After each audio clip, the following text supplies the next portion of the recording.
Welcome to the Sedona Soul Sister Show, down-to-earth discussions on metaphysics, paranormal, and spiritual topics.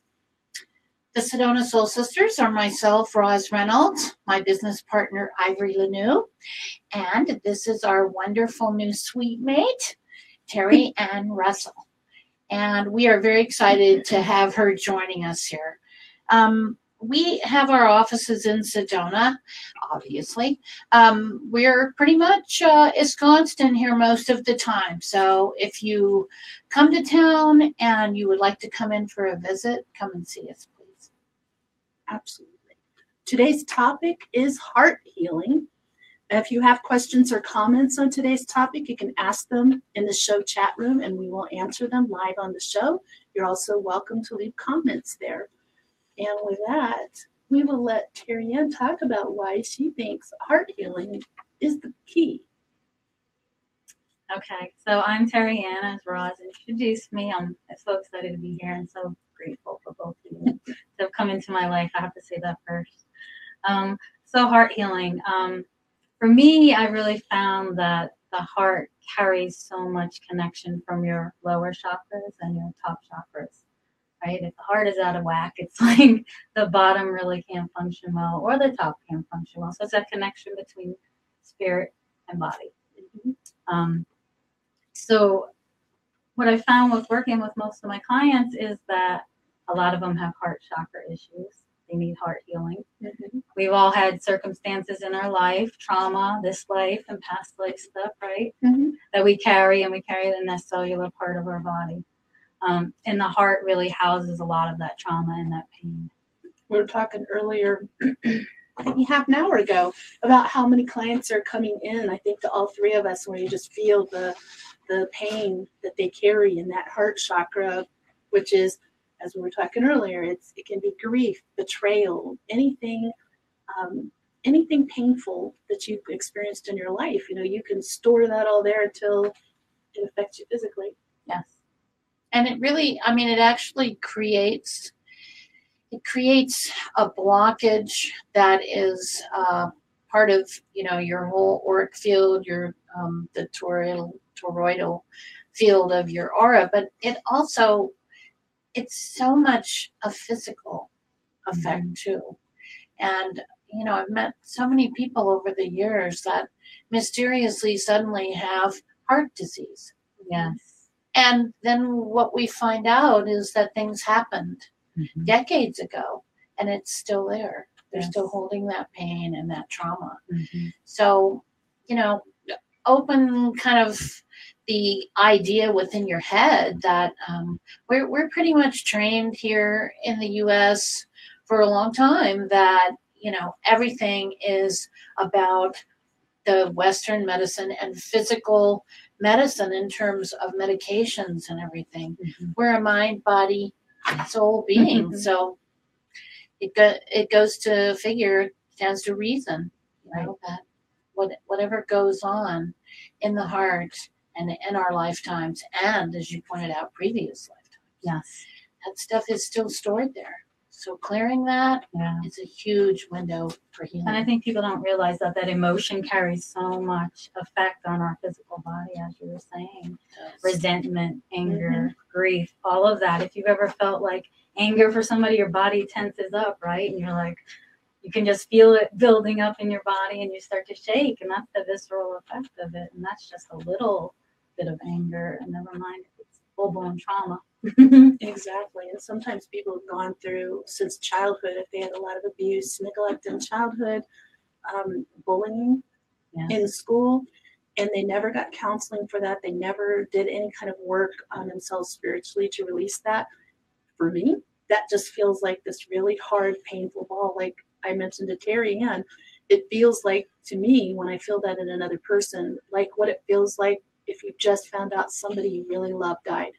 Only they're carrying that around with them for decades.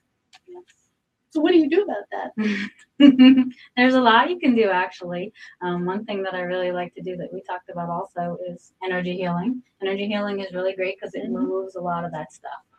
It brings it to the surface. A lot of times, I was telling Ivory earlier too, that recently my clients have come to me and without even officiating anything, I'm starting to release for them. So when I release, I yawn and I burp, which is really fun when you're in a session and you start yawning and burping. I actually think that burping is a lot more common than we think. So I'm actually doing it without even trying anymore. So it's like they come into me and it's just starting to release. I'm starting to release it for them just by meeting with them. Well, I think the frequency of, obviously our nature is very empathic. Mm-hmm. We do feel what other people feel. We do sense what's going on. In my case, I don't know if this works for you, but a lot of times I look at people and I see words that show up immediately. I'm not even necessarily trying to receive this information, but I see words about what they're feeling and what they've experienced. And, you can't help but want to assist them. So in your case, that button gets turned on. That desire to heal. Yes, it does. I know you've had a long journey with this in your personal life of coming to realizations of what is the most efficient way, what works on a deeper level. So tell us about that. Back to the beginning. It's interesting because when I look back, it's really surreal because I look back on it and sometimes it's like it never happened, and other times it's like I was there yesterday. So even with all the healing that I've done, if something comes up around it and I've healed, and I think that I've healed, and something may trigger it, and I'm like, oh, I got to peel that back again. I'm like, what is that? So my daughter was born very sick. She had 4 intestinal surgeries and over 40 blood transfusions in her little lifetime. She's 9. And during that time, so it within the first 3 months, she was in the NICU for 80 days. And we're just coming up on her anniversary of 9 years. She'll have let gone out of the NICU. So we celebrate that time all the time. Absolutely. Really? But for her and I, both together, I feel like she was a facilitator for me. She was brought here to help me, to forward me on my journey, to help me heal that stuff that I hadn't healed before from past lives and present life. And together we work with both of our hearts. So we do extensive work with each other, actually. So I work with crystals with her. I do self-care, which is very important, I think, when you're trying to heal your heart as well. To take that time for yourself, what you need, to say no, to set those boundaries, all those things. Absolutely. Yes. So they're crucial. And teaching her from a young age that it's okay, because now I have a girl. Teaching her from a young age it's okay that you can say no to people and you don't have to be self-sacrificing. All those things, because all those things, how you grow up, sort of, they keep you closed off, right? And not living for you rather than living for yourself. So it's been a journey. It sounds like, I just see the words epiphany, like just an incredible wake-up call. Because when we start taking care of others, and especially when it's our child, there is a huge metamorphosis that begins, and it really is like you go from being, the caterpillar to the butterfly. Yes. And once you have wings with that and you start to sail with that, it's so powerful to step into that role of realizing, whoa, I can facilitate change. Yes. I can make energy move. I can receive, enlightened energy and transfer that and send it out. Yes. It's huge. I know there's people who get very upset when you say to them something to the effect of, well, have you thought about your part in how you ended up in this position? Are you trying to say that's my fault? No, I'm saying we all have a part in it. And why I think that's important is because when you accept that you do have a part in that, and you created that situation to some degree, it's accepting you have control over your life. I can control what happens and what doesn't happen to a large degree. So it comes back to that. You can't have one without the other. Yes.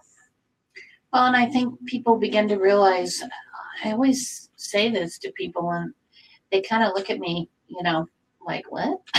But, certain things happen in life. These things are destiny. Those are lessons. We get the lesson, and however many times it takes, and then we move forward, and we have accomplished clearing that energy and making a whole new direction, in a sense. And then everything else is about what you choose and what you allow. And that, accepting that responsibility in your life. Sometimes that hurts. It hurts. It does hurt. This is part of how you start clearing out your heart chakra. That's one way. There's many different techniques. I know one is starting to look at, how you got yourself into the situation. But I think part of it too is being willing to release. And something our bearded soul sister Ed always says, when you're getting a foot bath, did you tell your body to release? Why can't you do the same thing with your heart chakra? Did you tell your heart chakra to release that old pain? I think that I've started doing that. Ed's inspired me with that, because as soon as I say that, like, more stuff starts coming out into the detox foot water. So possibly that same thing is happening when we do healing. If we have the client say, I give myself permission, or order yourself, a command my body to release all pain in my heart chakra. I wish maybe we'll have to get ourselves a camera that can show the difference between not saying that and saying something like that. That would really be pretty cool. That would be fascinating. I think everything's a scientific experiment. So. Yeah, that would be cool. Like, see the energy. Yeah. And another factor with heart healing, I think, is, I read this a while back, because I like to read medical stuff. I have a lot of curiosity about those things. And I read that the electrical field of the heart goes further out from our physical body than any of our other fields. Like, our auric field is not nearly as distanced from our core. So I think when you're talking about how when people come in and you start releasing for them, if you're perceptive, if you are gifted and empathic, you can start to feel that immediately and go into that response and that desire to help people heal. Yes. And I think it's harder, like you said, when they're associated with it. Some people like to live in that pain, and they're like, why would I like to live in that?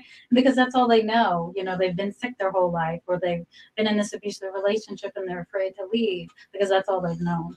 And it's their comfort zone. It becomes their comfort zone. And then getting out of that, you do have to experience a little discomfort, and it's scary. It is. It's just scary, but it's also, it's kind of a testimonial to how strong we really are. Yes. When we want to address our stuff, when we want to bring up these issues that are holding us back, we always have the strength to do this. We just have to tap it. I know this is a topic in and of itself, but look how hard people work, the things that they will do to avoid working on themselves. Yes. They will work so hard. We'll talk about that at a show, because I really think that's like a whole, that's its own episode all by itself. But if they would put a fraction of that work into going inward, and I'm big on that, I think we all are, of the work you must do to go inward to do any true healing on yourself. And that, it doesn't mean you have to talk about all of the pain. Right. I worked in mental health for a long time and came to the conclusion that at a certain point, talking about what happened to you loses value. You're just dragging yourself through the pain again. Replaying the tape. But But you have to be willing to let it go. You have to be willing to see how you've held on to it. And I'm going to give an example. You touched on this, but this really kind of hit home because I know some people really well who, when they're talking about their illness, what I hear is, I need to be the most sick. I mean, I don't, that's not my opinion. That's what I hear psychically. Right. I need to be the most sick. Mm-hmm. And it's almost like a contest of who's the sickest, who has the worst symptoms, who, you know, and when you sense that happening, when you see that happening around you, mm-hmm. that's something to really pay close attention to. Not that you're going to fix them, but for yourself. You know, am I doing that? Not necessarily with illness, but with anything in my life. Am I hanging on to that as part of my identity? Yes. I'm the person who's been cheated on, you know, and that's who I am, and I must retain the anger. Yeah, mm-hmm. all of those things. So how do you, what's your favorite way to help people release this out of their heart? Ooh, there's so many that I love. I love working with the heart, going in and actually looking at it and releasing it for them. That's one of the things that I love the most, because I love when they sort of feel that release. If you've heard of cathartic healing, mm-hmm. I love cathartic healing. And I think for me, that releases the most. When you're really into that crying and that feeling that, and I can feel it leave my body because I am so sensitive. And then, you know, sometimes people are just like, I just had to go and I had to cry. Mm-hmm. I don't know why, I just had to cry. And it's like they cry, they release it all, and they feel so much better. And so cathartic healing, I'd say, yeah. So people mostly feel that through physical release of, mm-hmm. of emotions. Physical release, yeah. Interesting. Mm-hmm. So I don't know if you both have experienced this, but I very frequently have people walk into my office, they sit down, and they burst into tears. And then they'll say, I don't know why I'm crying. I don't know why I'm going. It doesn't matter because you're releasing. Mm-hmm. So just be in the process and let that flow along. Here's some tissue. Yeah, they get sort of like, oh my God, I'm ashamed, or they're embarrassed. They're embarrassed. And I'm going to start what I'm going to say by saying I do not have anything against men. I love all people equally. Men traditionally don't like to get emotional, and they have a hard time releasing this. And I just had this flash, like, maybe that's part of why men have a higher rate of heart issues. Mm-hmm. Because I know a lot of people who store a lot of pain in their heart chakra, eventually it goes to a heart issue. Yes. So it's harder for men. I have had men come in and release nicely, but compared to the women, not usually. It's those belief systems that they're instilled from when they're this. Yeah, it's not healthy. Or that's not allowed. Right. And that's strong. A natural valve. It's like a natural release valve that nature builds into us to help us relieve this pain, you know. And so being stoic is counterintuitive to clearing out your heart chakra. Hear this, not just the men, but also the women who refuse to be emotional. Well, and now, you know, we do have so much medical study on the effects of stress, and holding on to all of that. Yes. Mm-hmm. That's a huge stress in our lives. You feel it in your back, your shoulders, you carry it in your head, you have tension everywhere. It's just really, really profoundly unhealthy. Mm-hmm. So seeking ways to move that stress, move that pain, move that energy that you're holding so tightly away from your heart and release it is an overall healing modality. Yes. For all the other things that we're experiencing. Mm-hmm. One thing I thought would be helpful would be if you kind of documented or mentioned some of the things that you know, that you've learned, that you know how to do. I know you mentioned working with crystals. I work with crystals also. Mm-hmm. I find them to be incredibly healing. If I just put one in the hand of a client, especially with heart issues, I have a little rose quartz heart that I'll have people hold. And they might have been really hanging on to something, but vibrating the frequency of that crystal is like a key. Yes. So it's magical. I love crystals. I can't say and I have a ton of them. But also the same thing if they come in and they're anxious about the session. They don't know what to expect. I find that just giving them a couple crystals when they're laying down and I'm doing energy work on them is very relaxing and soothing for them. And as I take them through, I try to just take them through that and just focus on those crystals because they are taking in so much energy from their hands. We have hand chakras, right? You hold your crystals in your hand and you really just feel that. Theta too. I like theta healing because theta healing dives deeper into those issues. So those issues from not only this life, but past life. We have stuff from childhood that we hold on to, like resentment of our parents. And we were raised a certain way, of certain beliefs, you know, from religion and our parents. But we hold on to them. And so resentment is just an example. You hold on to the resentment and the hatred in your heart. And it's not good for you. It causes all sorts of physical issues. And when you start to work on those through theta, you release them. With theta, I usually, when I take something out, I replace it with something else. So, how do you do that? So we take it out. So like say it's something negative. Let me think if I could think of Is it a device that you use? Is it an instrument? It's an activation. Okay. So like say if you had resentment for your father. So we would take out that resentment for your father. We don't need it anymore. Clear it away. And then we replace that with love for your father. So it's and then it's funny because we always muscle test afterwards. And people are like, I don't have any resentment for my dad. And you muscle test them. And then, yeah, you do. So your conscious can lie, but your subconscious cannot lie. And it's really funny when I do that with clients and they're like, or I use them as a pendulum. I don't know why I'm moving. So replacing it again with something positive that's been something negative. Interesting. I think one of the most important things that we have to deal with in terms of healing the heart is being able to love ourselves. Because we as a culture are pretty rough on people. And we are highly critiqued from the time we're little about everything, about how we look, how we talk, everything about us. And when you're taking all that in and then you start to hold it around you, how can you love yourself? How can you be unconditional with yourself when you're always questioning everything about what you do? So I think for a focus of heart healing, that has to be a big step for people. And in some ways, that's the hardest step of all. It's hard.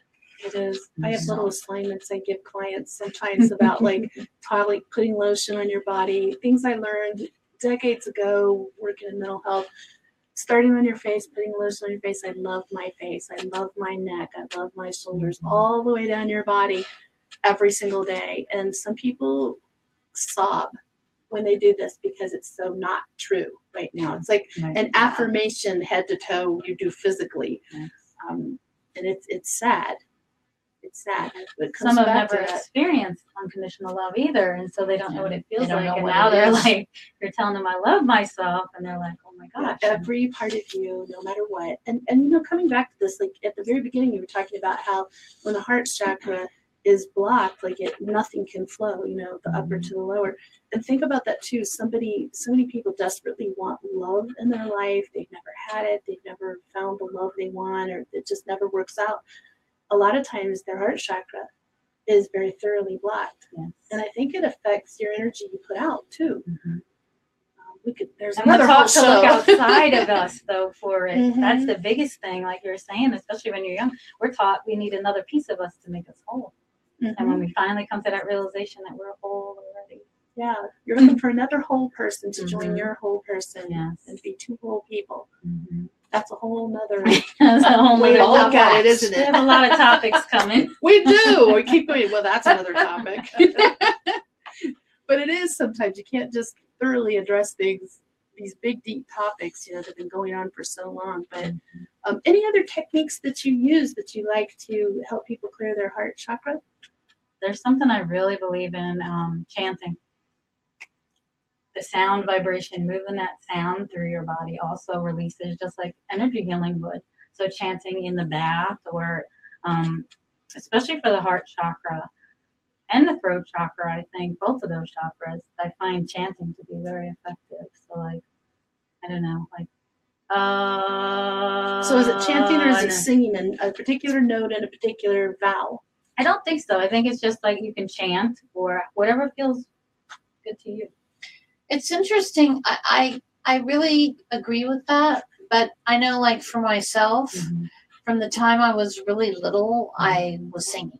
I was always singing. Made you feel And good. yeah, and I actually shouldn't tell this, but I sang professionally from the time I didn't know that. yeah, from the time I was 10 Oh, wow. into my early 20s, and it was an incredible release just to be happy and be singing. And you sing all the time, Ivory. And so I mean, you know, it's just an amazing total rebalance for me. And I can be, you know, just doing something in the shower, doing a chore, you know, driving. I'm always singing when I'm driving. And I think, you know, some form of vocalizing and releasing is extremely crucial for many people. And I mean, you're not a rock star, so you don't have to sound like one. Just get into it and have fun. I love that. Singing for singing's sake absolutely makes me happy. But one thing I learned, probably one of the first things from my first spiritual teacher, she was also a singer. So she's like, you're a singer. You're a natural to do tonal healing through voice. And I remember the first time I was like, God, how old was I? I don't know, like 30. And she's right in my face and she goes, oh, and I started laughing so hard. But I learned how to do that, and I've done that on a lot of people. But it is, you know, singing a specific note, very pure and loud in a specific vowel right at the part of the body. So when you do that, like, that is one thing. I haven't done it here because it's loud, and I feel like they hear it through here, and you would hear it. Be like, what is she doing in there? But it's loud, but it just vibrates the whole chakra. And so that is one thing I like to do for physical healing. It's physical, mental, and emotional. But talking about the heart chakra, it really does vibrate that whole area very specifically on that specific note. And I don't remember what vowel it is because I didn't bother to memorize it because I have it in a book, you know. But there's so many different ways. And we talked earlier about doing using a pendulum and just clearing chakras and balancing them. That I do when I have time, because as I said, when I feel that pain in someone's heart, I just hate sending them on their way still having that pain in their heart. It's awful. Sometimes I can barely swallow or breathe. It hurts so bad feeling what they feel. So it's so great to have somebody here whose focus is healing in this way, because I think clients are going to benefit from that so beautifully. I agree. I think the way we're going in the world, it's going to be more about our inner focus, healing ourselves. If we can do that, I think we'll be in a really good place. The angels told me in the 80s, in the future, it would be energy healing and essential oils and herbal medicine, and that's it. Wow. That's all we would have. And it seems like it's headed that way. That's great. We probably won't be happy about it at first, but there's a lot of us out there who are skilled at this and learning, and people trying it, that I think it'll make that transition a little easier. Yes. However it comes to be. They didn't show me that. That's the surprise. Yes, surprise! There's no more medicine. It's our 2 minutes. 2 minutes. How can Boy, that went by fast. Well, we better. Well, tune in next week. Our topic is going to be psychometry, which is the reading the energy of an object. So that's something Roz and I do. Do you do that too, Terri-Ann? I don't. Well, this is going to be learn, interesting. though. And I actually didn't even know I could do that until my last spiritual teacher, who's like, let's try this out. And she's like, you got it all. I'm like, oh, I didn't know I could do that. So that's something to find out, like how you can put that to use based on things you might have around your house that are items you've inherited or things you bought at an antique sale. You could find that interesting and something you can try for yourself. Go ahead, I'm sorry. That's okay. Hey, thanks for joining us on the Sedona Soul Sisters show today. We loved having you. And please, if you have any other questions about the three of us, the things we do, and the things that we can help you with, please go to our website, SedonaSoulSisters.com, and adventure there. Yes, we hope you have an enlightened week. Yes, thank you. Enjoy.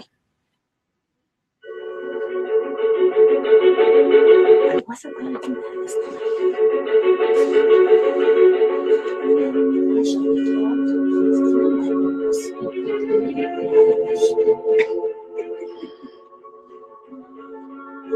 Whatever. You should have gummy bears in your general direction. Open your mouth. Sour gotcha. I love the sour.